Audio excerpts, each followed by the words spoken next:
അക്ബർ സീത സിംഹ വിവാദത്തിൽ ഇടപെട്ട കൽക്കട്ട ഹൈക്കോടതി. സിംഹത്തിന് സീത എന്ന പേരിട്ടാൽ എന്താണ് ബുദ്ധിമുട്ടെന്ന് കോടതിയുടെ ചോദ്യം. വ്യക്തികളുടെ മാനസിക അവസ്ഥയാണ് പ്രശ്നമെന്നും ഹൈക്കോടതി പറഞ്ഞു. ബി ബാലഗോപാൽ വിവരങ്ങളുമായി ചേരുന്നുണ്ട്. ബാലു, ഈ ഹർജി ഫയലിൽ സ്വീകരിച്ചപ്പോൾ കോടതിക്കെതിരെ തന്നെ വിമർശനങ്ങൾ ഉയർന്നിരുന്നു.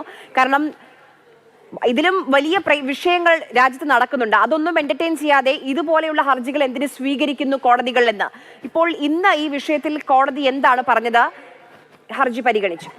ആര്യ, വിശ്വ ഹിന്ദു പരിഷത്തിന്റെ അഭിഭാഷകൻ നൽകിയ കേസ് പരിഗണിക്കുന്നതിനിടയിലാണ് കൽക്കട്ട ഹൈക്കോടതിയുടെ സർക്യൂട്ട് ബെഞ്ചിൽ നിന്ന് ചില സുപ്രധാനമായ പരാമർശങ്ങൾ ഉണ്ടായതിൽ അതിൽ ഏറ്റവും പ്രധാനപ്പെട്ടതാണ് ഈ സിംഹത്തിന് സീത എന്ന പേരിട്ടതിൽ എന്താണ് കുഴപ്പം, ആ പേരിൽ എന്താണ് കുഴപ്പമെന്ന് കോടതി ആരാഞ്ഞത്. ഹിന്ദു ദൈവങ്ങളിൽ ഈ മൃഗങ്ങൾക്കും മറ്റും പേരിടുന്നതിൽ എന്താണ് കുഴപ്പമെന്നും കോടതി ആരായുകയും ചെയ്തു.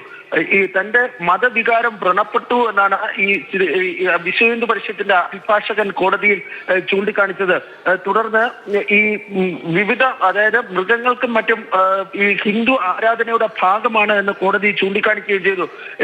ദുർഗാദേവിയുടെ ചിത്രത്തിൽ പ്രതിഷ്ഠയ്ക്കൊപ്പം സിംഹമുള്ള കാര്യം കോടതി വ്യക്തമാക്കുകയും ചെയ്തു. ദുർഗാദേവി പൂജാ സമയത്ത് ബംഗാളികൾ ആരാധിക്കുന്ന കാര്യവും കോടതി വ്യക്തമാക്കുകയും ചെയ്തു.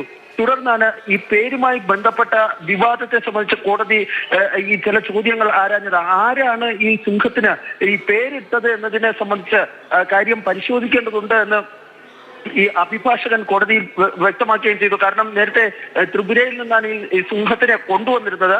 എന്നാൽ ത്രിപുര സർക്കാർ ഈ സിംഹങ്ങൾക്ക് പേരിട്ടു എന്ന കാര്യം നിഷേധിക്കാനുണ്ടായത്. തുടർന്ന് ഇക്കാര്യത്തിൽ ഈ പേര് എങ്ങനെ വന്നു എന്നത് ഉൾപ്പെടെയുള്ള കാര്യത്തിൽ വിശദമായ പരിശോധന നടത്തുവാൻ വേണ്ടി കൽക്കട്ട ഹൈക്കോടതി തീരുമാനിക്കുകയാണ് ചെയ്തിരിക്കുന്നത്.